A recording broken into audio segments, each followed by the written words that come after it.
Hello guys, welcome back. KyleBall13 here. This video is going to be all about the biggest takeaways that I thought came from the Black Ops 3 beta and what we can really expect going into Black Ops 3. So the first takeaway I think is going to be the specialists. Specialists are very new to Call of Duty, obviously. There haven't been in any recent Call of Duties. There's just a couple things I want to talk about with these first. So rejack is an ability that people have been freaking out a little bit about. And I only had one encounter with this where somebody was able to come back to life after I killed them. But the thing that I think is really dumb or maybe overpowered about rejack is the fact that they can come back almost like 5 seconds after their death. This guy died and then came back. Like, I stared in the smoke because I knew there was the green smoke. You could tell when it's going to happen. But he didn't come back for at least, 3-4 seconds, so I'm thinking he's not coming back. So I turn around and wham, there he was, and he killed me. So I think that's overpowered. I think that's ridiculous.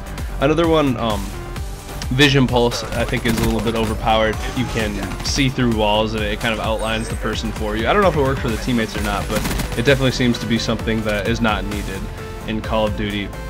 The active camo one that people are freaking out about, that is only for like all of 3 seconds or something. It's ridiculously fast and kind of useless. And then glitch is cool, but it's not as practical as you might think. Although in this gameplay you're going to see here, I actually used it a couple times to save my life and do some different things with it. So specialists are going to be a thing to watch out for. Check out those and be aware of those. Score streaks are awesome. Alright, we're back to Treyarch's Black Ops series, and score streaks are amazing. They own everything. Like, if your team gets some score streaks up in the air, you're going to be dominating for the period of time that it's in the air or on the ground or whatever you have. But the Black Hat attachment does allow you to completely hack, not just destroy like in Black Ops 2, but you can actually hack and take over any score streak. And so everything's meant to be able to have a counterpart. So, like Ghost counters like a UAV. So Black Hats are able to take over any score streak. So be aware of that. They are awesome, but they are available to be hacked. Next, movement. Wall running and boosting is the two things I'm going to talk about with movement, because everything else is pretty usual. Wall running is definitely not needed. You can use it in certain parts of the map to access them. You can use it and it's helpful, but it's definitely not needed. In fact, I found it, just like in Advanced Warfare, to move less actually helped me, and in this gameplay you'll see that I'm not moving as much, but when I do move it is pretty quick. And then thrust jumping, it's nothing like you would think. It's not like Advanced Warfare. You don't have to double tap A like crazy all the time. So I think the movement's really good.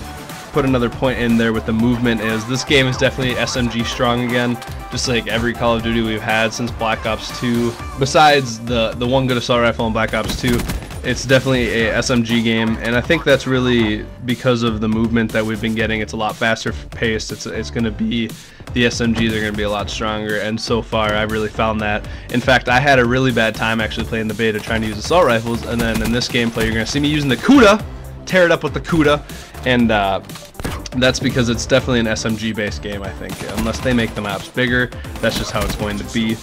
I want to talk a little bit about the pre-order bonus. I've noticed on both of the betas they actually allowed it to be an open beta eventually, and so I think that kind of ruins the fact that they wanted us to pre-order the game. They want these incentives out there for us, but they eventually open it up to everybody, and so that kind of ruined it in my view. Like, why would I pre-order? Why would I give you, the money that I gave you to do that? But also to talk about Activision is going to be trying to bone us again. They're going to try to shove DLC like crazy down our throats. We've seen it the most in Advanced Warfare. I mean, there's micro DLC coming out like crazy in Advanced Warfare, and it's still coming out. And so just be aware of that, that the companies are trying to sell you things, and Call of Duty's really changed from what it was. It used to just be you buy the game, and there's a couple DLC packs of the maps. But now it's just stuff coming out crazy left and right. Finally, I didn't get a look at the paint job, but it should be a pretty cool thing to see. I'm excited to mess around with that and make some cool logos. And then, lastly, I think we're going to be in for a good game. It was fun to play. It was fun to hop on and see what it's going to be like. Obviously, they're going to do a lot of balancing, a lot of weapon balancing, specialist balancing, score streak balancing, all sorts of stuff. And we got about 2 months, so it's a while before it comes out.